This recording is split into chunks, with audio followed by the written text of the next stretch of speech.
I'm curious about like just assessment, because you said that you do that for 3 years. What is like the assessment process of Acts 29?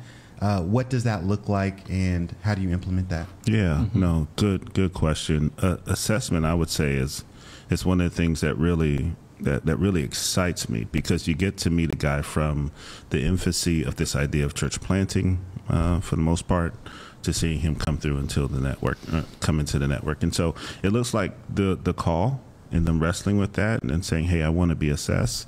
Then it goes to them filling out paperwork. We want to know what your theology is. We want to know what your missional focus is. We want to know what your marriage is. Like, it's a pretty detailed assessment. We want to know how you plan on evangelizing that context that you feel called to. What's your plan? One of the questions we ask often, if you were to meet a guy at a coffee shop and he asks you, what is the gospel, or why should I believe in Jesus? What would you say? We just want to hear that guy unpack that in a way that sums up the gospel of Jesus Christ. And so once he finished all of his background work, there's an interview that's done by one of the assessors, probably an hour-and-a-half interview. After that time, he's invited up to an assessment. He's going to sit in a 2.5-day assessment that includes preaching in front of all of the assessors. That's going to include him casting a vision. That's going to include us working through how he handles pastoral situations and just watch him unpack that. It's also going to include 2 separate interviews for about an hour-and-a-half each with just him and his wife, with 3 assessors. So it's a pretty detailed assessment, but it's also going to include a lot of downtime, a lot of let's go have lunch, let's go have dinner, let's go do something fun.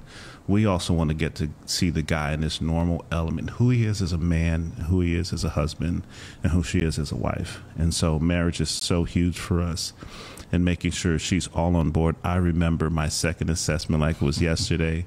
We're in the second interview with this guy, and great guy, and he's talking, he's just rambling, and his wife is playing in her pocketbook, and he's talking, then he looks at her, and she's like, I immediately shift my attention from him to her and just start asking her questions. She starts crying, and she says to him, I told you I didn't want to be here.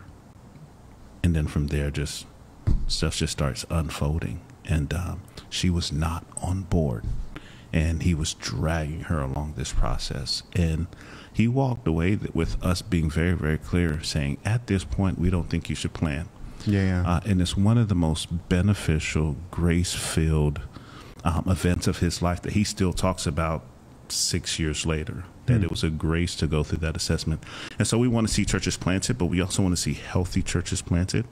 We don't want a guy walking into a situation that he's not equipped for.